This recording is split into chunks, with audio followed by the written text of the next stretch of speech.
Good morning, everyone. I think we'll go ahead and get started. Before we do, if you could look to your left and right, and if there's an empty seat, maybe squeeze into the center, so if anyone comes late, we're a little short on chairs, and we'd love to be able to seat them easily, so thank you for doing that, if you can. My name is Ann Wolfe, and I'm the Andrea and John C. Deane family Chief Curator and Associate Director here at the museum, and I'd like to welcome all of you here as we celebrate the exhibition, Sagebrush and Solitude, Maynard Dixon in Nevada, with take 2 of our opening program, Dixon in Depth. We're sorry that we had to reschedule our first one due to that blizzard, but it's nice to see that all of you have come out today to re-celebrate again with us, so thank you. I'd like to start by thanking all of the exhibition sponsors who are here with us today. Caleb, could you keep that first reel still sliding? That would be great.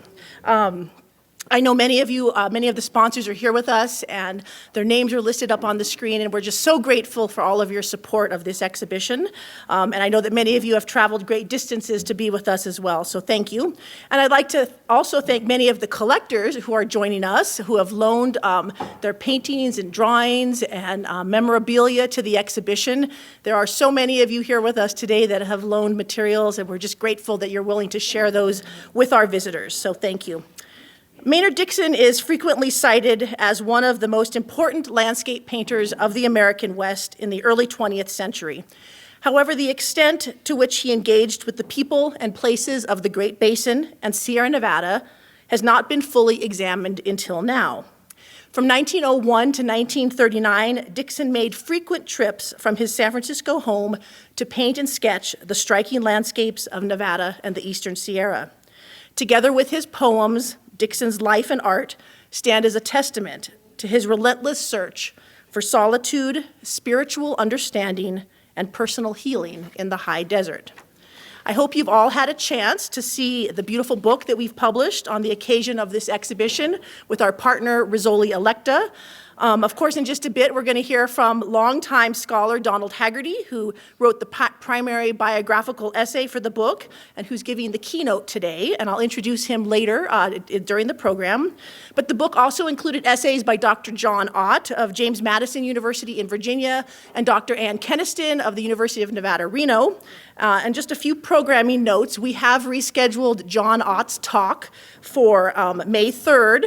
It will be a hybrid virtual program, which means he's going to come in remotely into our theater, and we ask you all to sign up for that and join us in a live audience so that he's there to answer questions during the talk, and that'll be on May 3rd.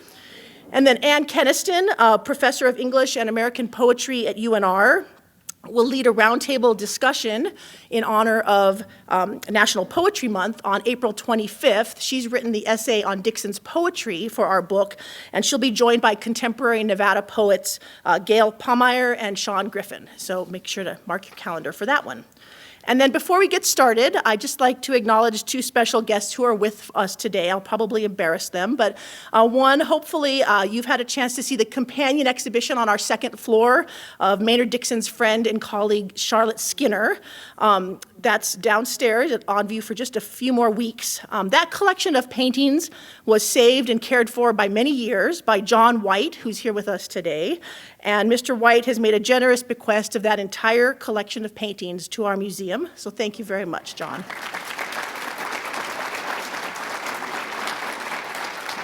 And then Mr. Harrison will probably be surprised that I'm mentioning him, but he gets here so often, so infrequently from the Bay Area that I'd like to acknowledge him. Alfred is one of the most underappreciated art historians of California landscape painting out there. He's the longtime owner, now retired, of the North Point Gallery in San Francisco, but perhaps more importantly, if you remember the big Lake Tahoe exhibition from 2015, I know you do because I hear about it all the time. Alfred was primarily responsible for putting together that entire section of historical painting and writing the essay on that. So where are you, Alfred? There he is.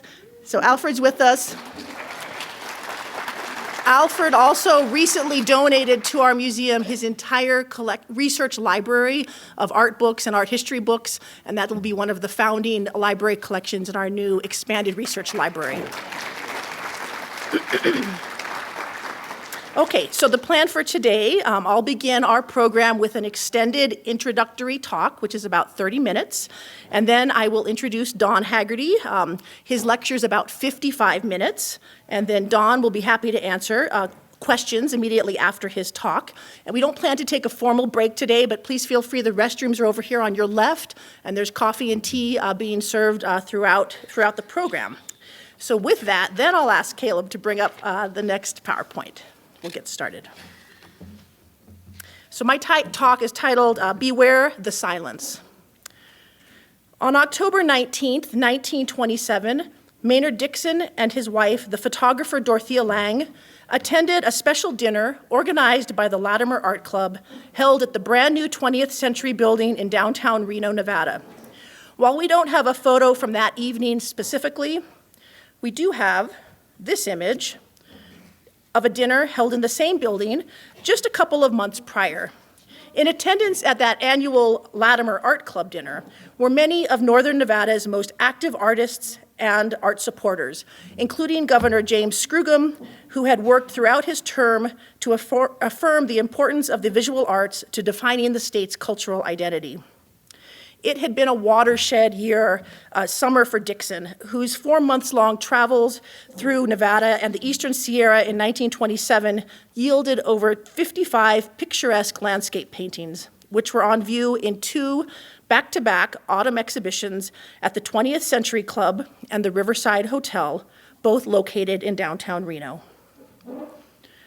The Latimer Art Club celebration that evening included speeches, toasts, and musical entertainment, signaling the vibrancy of Reno's burgeoning arts community at the close of the Roaring '20s, just 2 years before the onset of the Great Depression. The Latimer Art Club, the founding volunteer organization of the Nevada Art Gallery, today known as the Nevada Museum of Art, traditionally came together every fall to celebrate its founder, the San Francisco-based plein air watercolor painter Lorenzo Latimer, who visited Lake Tahoe and northern Nevada every summer to teach painting workshops and mentor the growing community arts organization. Latimer and Dixon had long known each other from their time in San Francisco. While nearly 20 years apart in age, the two men were raised in rural California towns, Dixon in the San Joaquin Valley ranching community of Fresno, and Latimer in the Sierra mining enclave of Gold Hill. Both had attended the California School of Design in San Francisco, were members of the fraternal social organization known as the Bohemian Club, and ran in the same art and social circles in the late 19th and early 20th centuries. Perhaps influenced by their rural roots, each also developed a passion for outdoor scenery and established an artistic practice dependent on time spent alone, away from the city, in search of new subject matter. For an artist like Dixon, who donned cowboy boots and a wide-brimmed Stetson hat on the streets outside his Montgomery Street studio in San Francisco, Nevada's alkali flats and sagebrush-studded rangelands offered an easy-to-reach respite from the bustling city. But while Latimer's contributions to Nevada's art history have been documented and acknowledged as a result of his longtime affiliation with Northern Nevada's artistic heritage, the extent to which Dixon engaged with the people and places of Nevada has not been fully examined until now. As Dixon biographer Donald Hagerty's presentation will reveal today, Dixon crisscrossed the state many times over the course of nearly 40 years. From 1901 to 1939, he made several trips from his San Francisco home to paint and sketch the striking landscapes of the Great Basin and Sierra Nevada. Historian Kevin Starr once noted that a driving impulse for Dixon was a sense of imminent loss of the geography, history, folklore, and culture of the American frontier or the Old West, and that he desired to put it on record, quote, before it vanished. Beginning with his first Nevada sketching trip with fellow artist Edward Barine in 1901, to his month-long commission documenting workers constructing the Boulder Dam, now known as the Hoover Dam in Las Vegas in 1934, Dixon sought what he described as, quote, ideals of truthfulness during his time on the range. And the cowboy persona he fashioned for himself lent an air of authenticity to this search. Unlike Latimer, whose style of painting remained yoked to more traditional modes of English topographic painters and followers of the Hudson River and Barbizon schools, Dixon pushed stylistic boundaries and introduced modernism to the state of Nevada. His exposure to avant-garde European trends in post-impressionism, cubism, and futurism at the 1915 Panama Pacific International Exposition in San Francisco led to his experimentation with more structured geometric landscape compositions and increasingly vibrant coloration. His tramps through northern Nevada in the early 1920s also laid the groundwork for visits from other San Francisco Bay Area modern artists, including Zorae Andrews, Helen Bruton, Margaret Bruton, Claire Falkenstein, John Haley, Earl Lauren, Worth Ryder, and Louis Segrist, ushering in a new generation of artists who would develop a unique strain of Nevada modernism. So if these are of interest to you, we're working right now on an exhibition a couple years out, Jack Bacon and I, on modernism in Nevada, 1920 to 1950. For most of Dixon's admirers, both during his lifetime and today, the old homesteads, wild horses, and stands of cottonwood trees that populate his canvases conjure memories of a romanticized bygone era before modernization brought change to Nevada's open and pristine landscapes.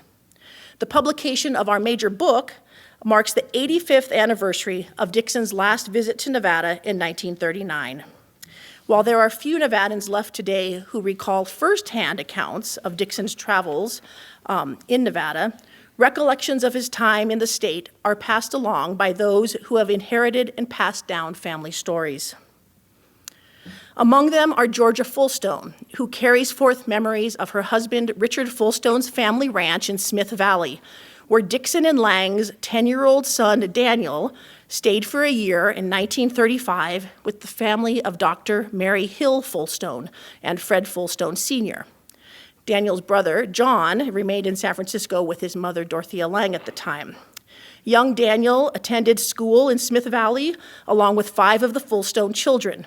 To show his appreciation, Dixon gifted the Fullstone family with a painting to thank them for taking in Daniel, which had allowed him extended time to paint in the field, and that painting's on view in our exhibition.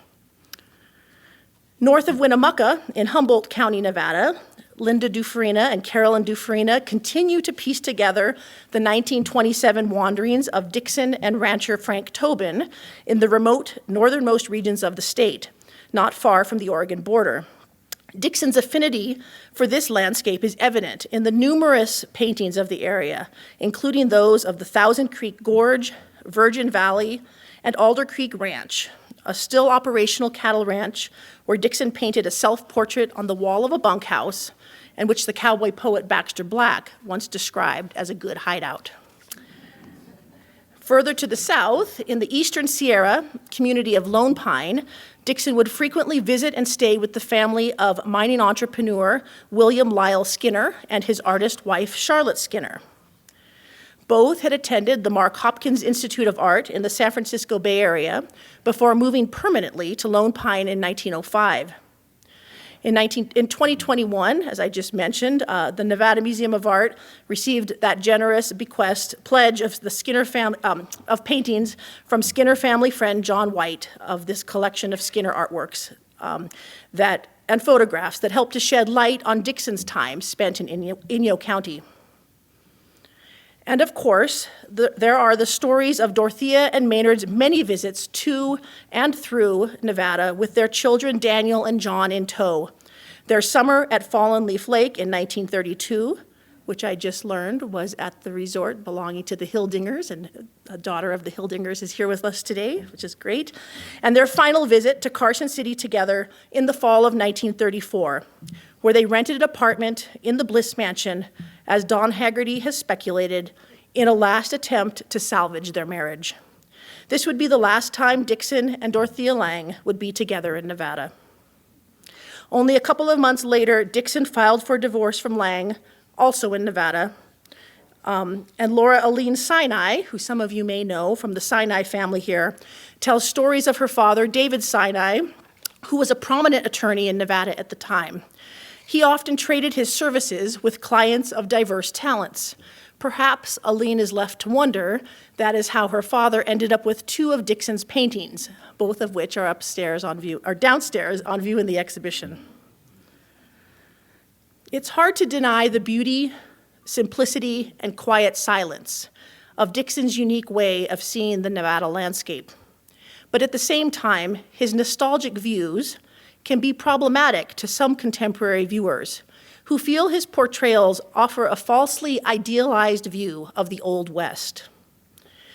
Quote, "He could not avoid interpretation as a Westerner himself, a painter or a poet," Kevin Starr once wrote. Most obviously, Dixon, along with an entire generation of Westernists, Frederick Jackson Turner, Owen Wister, Frederick Remington, Theodore Roosevelt, and many others, lamented the passing of the frontier, end quote. The empty vistas and pristine open spaces depicted in Dixon's Nevada paintings and poetry erase the harsh realities of the American frontier and operate within a narrative of settler colonialism.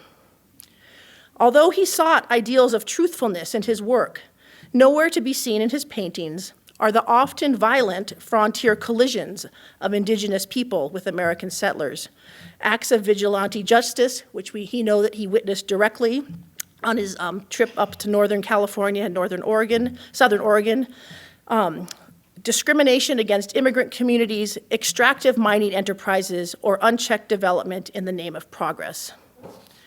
Dixon, quote, believed that art, especially American art, should seek to please an American audience, as one reviewer once commented. Among collectors of Western art, Dixon is often referred to as an American icon, in large part because his picturesque landscape paintings feed a predominantly Anglo audience's nostalgic yearning for an innocent and pure portrayal of the past.